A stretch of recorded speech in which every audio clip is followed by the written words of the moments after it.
এখানে। বর্তমানে আমি অবস্থান করছি ঢাকাতে। রাতুল ভাই সহ সকল শ্রোতাদের নতুন বছরের ভৌতিক শুভেচ্ছা জানিয়ে শুরু করছি আজকের ঘটনাটি।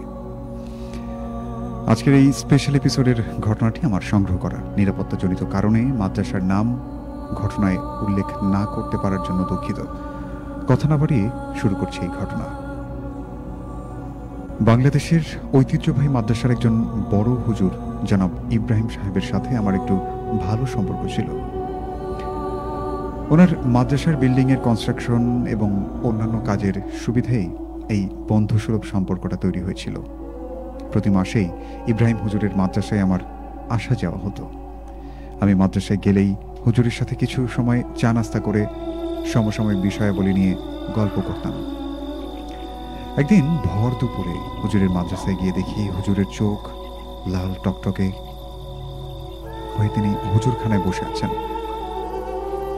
আমাদের মাঝে সালাম বিনিময় শেষ হলেই হুজুরের কাছে জানতে চাইলাম এবং হুজুর অনেকক্ষণ চুপ করে রইলেন। হুজুর প্রায় 1 মিনিট বিরতি নিয়ে বলতে লাগলেন, কাল এমন এক জায়গায় গিয়েছি যেটা পৃথিবীর বাইরে। পৃথিবীর বাইরে বলাতেই আমি একটু কৌতূহলী হয়ে হুজুরকে জিজ্ঞাসা করলাম, পৃথিবীর বাইরে মানে? হুজুর আরো কয়েক সেকেন্ড বিরতি নিয়ে বলতে লাগলেন, তার মাদ্রাসায় ঘটে যাওয়া এই ঘটনাগুলো। হুজুরের বর্ণনাতেই কাহিনীর বিবরণ নিচে শেয়ার করলাম। গত বছর রমজান মাসের শুরুতে আমাদের মাদ্রাসায় এক শিশু বালক আসে তার বড় ভাইয়ের সাথে। যেহেতু দপ্তরখানায় অন্যান্য দায়িত্বের সাথে ছাত্র ভর্তি সংক্রান্ত দিকগুলো আমায় দেখভাল করতে হয়, তাই ওই বালক এবং তার বড় ভাই আমার দপ্তরে প্রবেশ করে। সচরাচর সব ছাত্রই দিনের বেলাতেই ভর্তি হতে আসে, কিন্তু ওই দিন আমার কামরায় রাত্রি 8টায় ওই শুভ্র সাদা লম্বা কেশ বিশিষ্ট বালক ও তার বড় ভাই প্রবেশ করে। আমি তাদের দেখেই সন্দেহ করে ফেলেছি, এরা সাধারণ কোনো মানুষ নয়, এরা স্বতন্ত্র জিন জাতি। এর আগেও আমার মাদ্রাসায় জিন ছাত্রের সন্ধান পেয়েছিলাম। এটা আমার কাছে নতুন কিছু নয়। আর যেসব জিনের বাচ্চারা মাদ্রাসায় পড়তে আসে তারা সাধারণত খুব ধার্মিক পরিবারের হয়ে থাকে। যাই হোক, আমি ওই বালককে ভর্তি করালাম আমার মাদ্রাসায়। কেন যেন ওই বালকের সাথে আমার ছাত্র শিক্ষকের সম্পর্কের চেয়েও বন্ধুত্বপূর্ণ সম্পর্কটাই বেশি হয়ে গেল। এত মেধাবী আর অপরূপ সুন্দর তার কণ্ঠ। ধীরে ধীরে বুঝলাম আমার সন্দেহই ঠিক। বালকটির নাম ছিল মোহাম্মদ আবু সুফিয়ান। আমি তাকে আবু সুফিয়ান বলেই ডাকতাম। সচরাচর মাদ্রাসার সব বাচ্চারা একই ফ্লোরে রাতে থাকলেও আবু সুফিয়ানকে আমার সাথেই আমার কামরায় রাখতাম। একদিন রাতে আবু সুফিয়ানকে বললাম, আবু সুফিয়ান, তোমাকে কিছু কথা বলবো। আবু সুফিয়ান শান্ত নরম সুরে বলল, জি হুজুর, বলেন। আমি বললাম, আমি জানি তুমি মানুষ নও, তুমি একজন জিনের সন্তান। আমার প্রথম দিন থেকেই সন্দেহ হয়েছিল, তারপরও তোমাকে ভর্তি করায়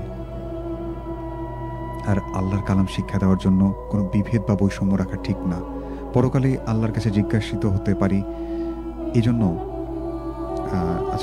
এবং জিজ্ঞাসিত হতে পারি এভাবে যে আল্লাহ আমার কাছে একজন জিনের সন্তান পাঠিয়েছিলেন, আমি কেন তাকে কোরআন শিক্ষা দেইনি? আল্লাহকে জবাব দেওয়ার ভয়ে আমি তোমাকে ভর্তি করাই। এবং তোমাকে যদি আমি কোরআন শিক্ষা দিতে পারি তাহলে তুমি পরবর্তীতে তোমার জিন সম্প্রদায়ের মধ্যে কোরআন আর ইসলামের আলো ছড়িয়ে দিতে পারবে। এই জন্য তোমাকে আমি ভর্তি করাতে সম্মতি দিয়েছি। আমার কথা শুনে আবু সুফিয়ান বলল, জি হুজুর, আমি আপনাকে এই কথাগুলো আরো আগেই বলতে চেয়েছিলাম, কিন্তু আপনি কি মনে করবেন এবং এগুলো শোনার পর আমাকে পড়ানো যদি বন্ধ করে দেন এবং আমাকে যদি এখান থেকে চলে যেতে বলেন, এই ভয়ে আমি বলিনি।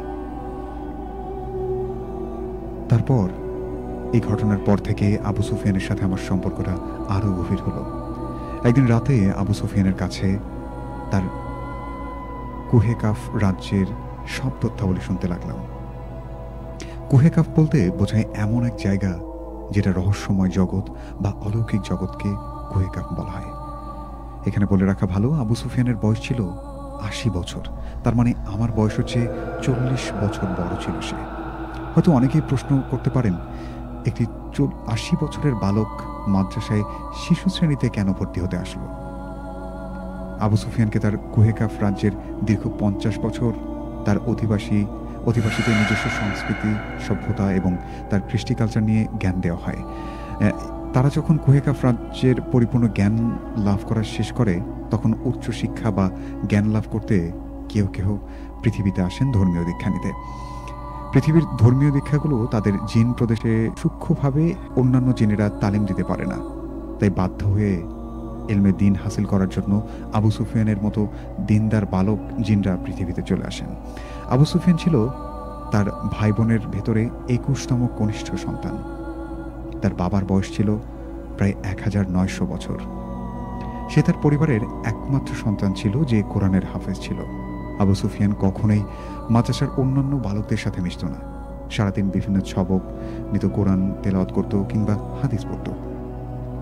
রাতে সে ঘুমাতে আসলে দুজনে বসে নানান গল্পগুজব করতাম। আবু সুফিয়ান প্রতি বৃহস্পতিবার বাদেশায় খাওয়া দাওয়া করে তার রাজ্যে চলে যেত। শনিবার ফজরের নামাজ মাদ্রাসাতেই এসে পড়ত এবং মাদ্রাসায় আসার সময় তার বাড়ি থেকে বিভিন্ন ফল ফলাদি নিয়ে আসত। সে যেসব ফলগুলো নিয়ে আসতো সেগুলো দুনিয়ার কোথাও পাওয়া যেত না। তাম্বুল, এরিসা, বাবে কাশেমি, এই 3 জাতের ফলগুলোই সে নিয়ে আসতো আমার জন্য। তাম্বুল নামক যে ফলটা ছিল সেটা দেখতে একেবারে আঙ্গুরের মতো, তবে আঙুর নয়। এটি একটি বড় সড়ো আপেলের মতো রসালো সুমিষ্ট ফল, একটা খেলেই পেট ভরে যায়।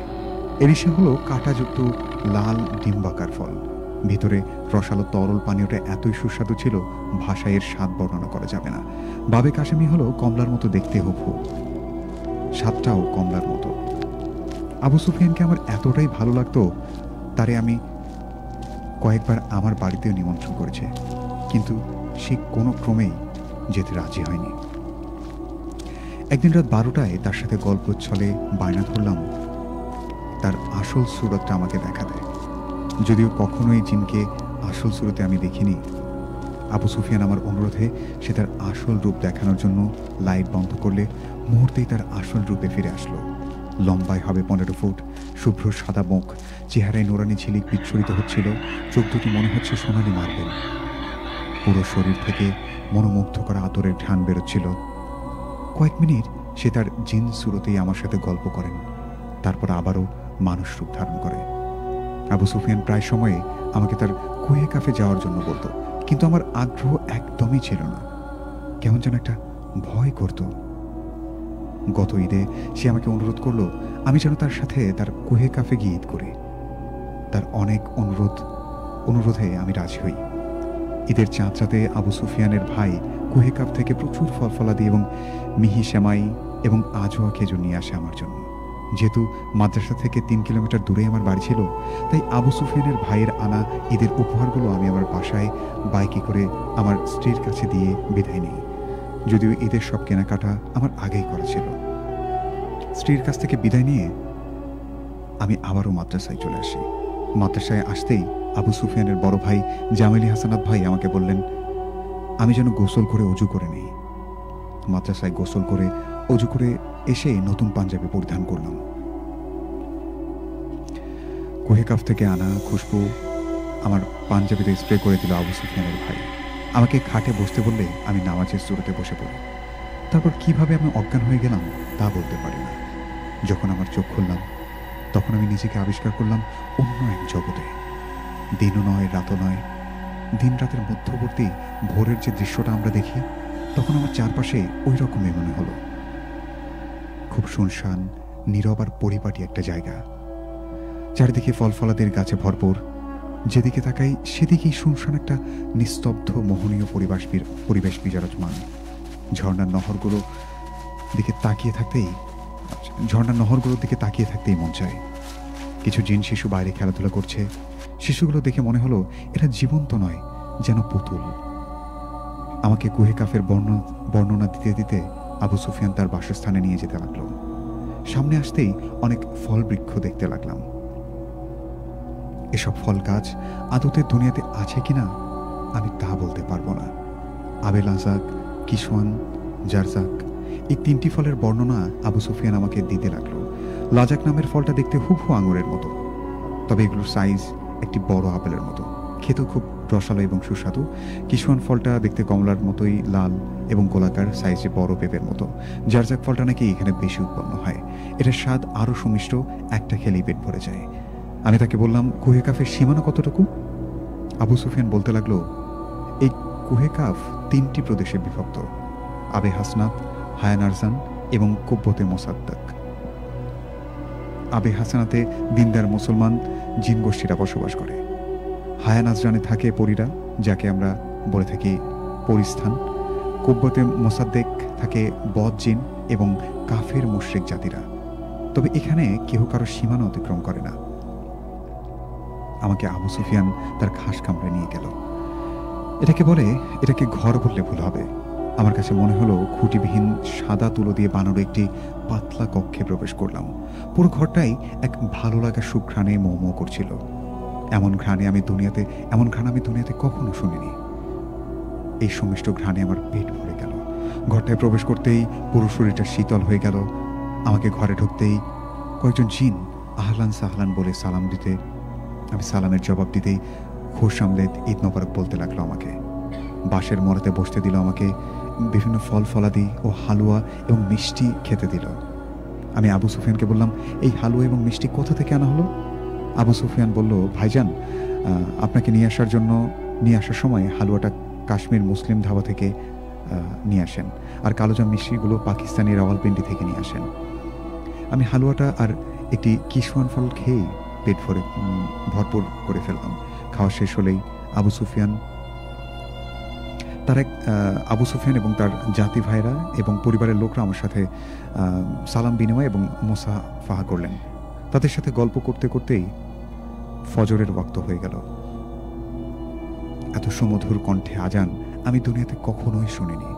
আবু সুফিয়ান বলল, যে মুয়াজ্জিন আজান দিচ্ছে সে হযরত সুলাইমান আলাইহি ওয়াসাল্লামের রাজত্বকালীন নবীর জিন সাহাবীর বংশধর।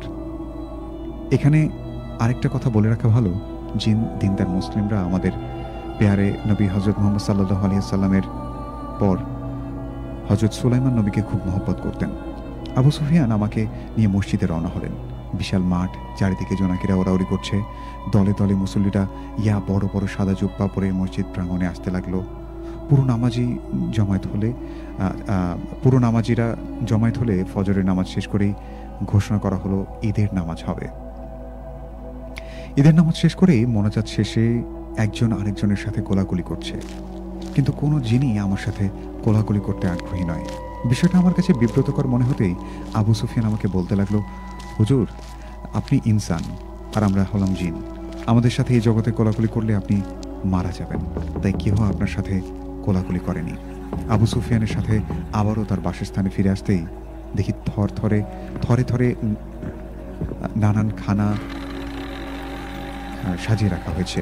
আবু সুফিয়ান বলল, এখানে 41 পদের খানা আছে, সবই আপনার জন্য। তবে শর্ত হলো সেই 41 পদ থেকে আপনাকে বিজোড়ভাবে খেতে হবে।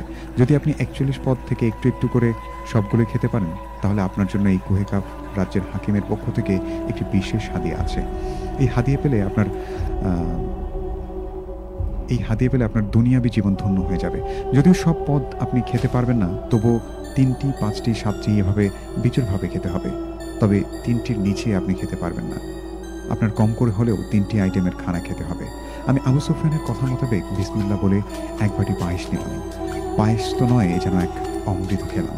এরপর লোহিত সাগর থেকে আনা হালাল সামুদ্রিক মাছের কলিজা ভুনা খেলাম। যদিও কলিজা ভুনাটার স্বাদ তেমন একটা পরিতৃপ্ত মনে হলো না। এরপর হরিণের পায়ের মাংস, আগুনে ঝলসানোর টিকা খেলাম।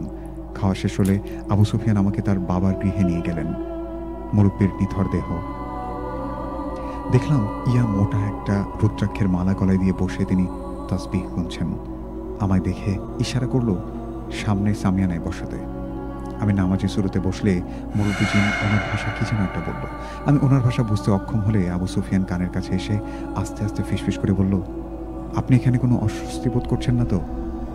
আমি মাথা নেড়ে না বলাতেই আবু সুফিয়ানের বাবা আমাকে সোনালী কলস থেকে একটি তাসবিহ বের করে দিলেন। এই তাসবিটা পরিস্থানের গোমেদ পাথরের। এই তাসবিটা আদবের সহিত হাতে নিয়ে পাঞ্জাবির পকেটে ভরে নিলাম। মুরব্বি জিন আমার মাথায় হাত বুলিয়ে ইশারা করলো আমি যেন এখন তার গৃহ পরিত্যাগ করি। আমি আবু সুফিয়ানের বাবার গৃহ ত্যাগ করলাম। আবু সুফিয়ান তার নিজস্ব কামরার দিকে আমাকে নিয়ে যেতে লাগলো।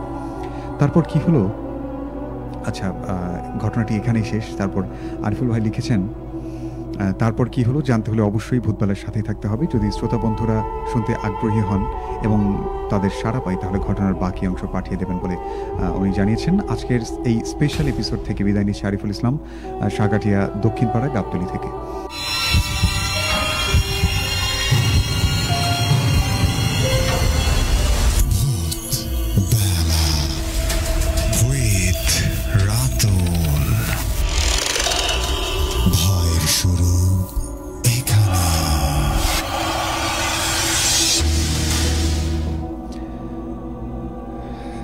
Thank you so much Ariful Islam ভাই, অসাধারণ একটি ঘটনা পাঠিয়েছেন এবং সম্পূর্ণ ভিন্ন ধরনের একটি ঘটনা। যতগুলো ভূতবেলায় ঘটনা পেয়েছি এটি আমার পড়া সবচেয়ে আনকমন একটি ঘটনা জিনদের দেশ সম্পর্কে, এবং এটি আমার প্রথম কিছু বিষয় বা আর্টিকেল পড়া এবং আপনার পাঠানো ঘটনা জানতে পেরে ভালো লাগলো। এবং যারা এই সময় আমাদেরকে শুনছেন এবং দেখছেন তারা আমাদেরকে জানাতে পারেন আপনার কাছে কেমন লেগেছে এই ঘটনাটি এবং আজকের আয়োজন কেমন লাগছে। সাইদ ভাইয়ের কাছ থেকে শুনছিলাম এবং মারুফ ভাইয়ের কাছ থেকে বাস্তব অভিজ্ঞতার কিছু ঘটনা আমরা শুনছিলাম। আসলে যদি আপনারা বলেন ভালো লেগেছে, তবে আমারও সেসব কমেন্ট দেখে ভালো লাগে এবং তখন মনে হয় যে আসলে প্রোগ্রামটি করে আমি নিজেকে ধন্য মনে করছি বা সার্থক ফিল হচ্ছে। আপনারা জানাতে পারেন আমাকে, ঝটপট লিখতেই থাকুন। আমরা আবারও সাইদ ভাইদের কাছে ফিরবো। সাইদ ভাই এবং মারুফ ভাই আছেন এবং কবির ভাই আছেন। খুবই ইন্টারেস্টিং একটি পার্ট অপেক্ষা করছে আপনাদের জন্য। যারা এই মুহূর্তে দেখছেন আমাদেরকে লিখতে থাকুন। কাউসার আহমেদ লিখেছেন, পুরোটা লাগবে ভাই, অবশ্যই আপনারা যদি ইচ্ছে পোষণ করেন। আরিফুল ভাই বলেছেন আপনাদের সারা যদি পান তাহলে পরবর্তী অংশটি খুব শীঘ্রই আমাদেরকে লিখে পাঠাবেন। শারমিন তৃষ্ণা লিখেছেন, ইমেলটা অর্ধেকই শেষ, ইউনিক ঘটনা, ভালো লাগছিল, পুরোটা জন্য আবারও এক সপ্তাহ অপেক্ষা করতে হবে। অবশ্যই লিখেছেন আমাদেরকে সব কিছু ঠিকঠাক আছে, সুন্দর হচ্ছে, আব্দুল্লাহ আল মামুন লিখেছেন। তারপর লিখেছেন আমাদেরকে নওমিনুর রহমান নিশি ইসলাম। তারপর লিখেছেন এনামুল। তারপর লিখেছেন আলমগীর হোসেন ছিলেন আমাদের সাথে, শাহাদাত লিটন অসংখ্য ধন্যবাদ। তারপর ছিলেন আমাদের সাথে কামাল হোসেন পশ্চিম বাটিকামারি থেকে দেখছেন আমাদেরকে। নয়ন সরকার লিখেছেন অসাধারণ হচ্ছে। মনিরুল ইসলাম লিখেছেন ঘটনা শুনে অনেক ভালো লাগলো। মাহাদি জামান রিপন ছিলেন আমাদের সাথে। আবু সাইদ ভাইয়ের পেজটিকে ট্যাগ করা হয়েছে এখানে। লিখেছেন আমাদেরকে জাহাদুল ইসলাম বরকত, প্রোগ্রাম অনেক ভালো হচ্ছে, সেই সাথে আরিফুল ভাইয়ের ঘটনাটি অসাধারণ ছিল। আয়ুব প্রধান আয়ুব লিখেছেন আবার যুক্ত হলাম মনোহরপুর 2 নং সরকারি প্রাথমিক বিদ্যালয়ের পাশ থেকে। Thank you so much. আমি আজকে আপনাদের কথাবার্তাগুলো খুব বেশি পড়তে চাচ্ছি না, শুধুমাত্র নামগুলো পড়ে ফেলতে চাই, কারণ আমাদের স্টুডিওতে যে সকল মানুষ আছেন আজকে স্পেশাল অতিথি, আমি তাদেরকে সবসময় পাই না স্পেশাল এপিসোড ছাড়া। এজন্য আসলে তাদেরকে দিয়েই পুরোটা আয়োজন চালিয়ে যেতে চাই। তো আপনার কাছেও যদি এরকম ভয়ঙ্কর ঘটনা থেকে থাকে আপনি আমাদেরকে লিখে পাঠাতে পারেন। আমাদের মেইল অ্যাড্রেসটি হচ্ছে bhoot.sarabel@gmail.com। এবং যারা আমাদের স্টুডিওতে এসে ঘটনা শেয়ার করতে চান তারা চাইলে আমাদেরকে সরাসরি ফোন করতে পারেন 01713484465 এই নাম্বারটি আবারও বলছি।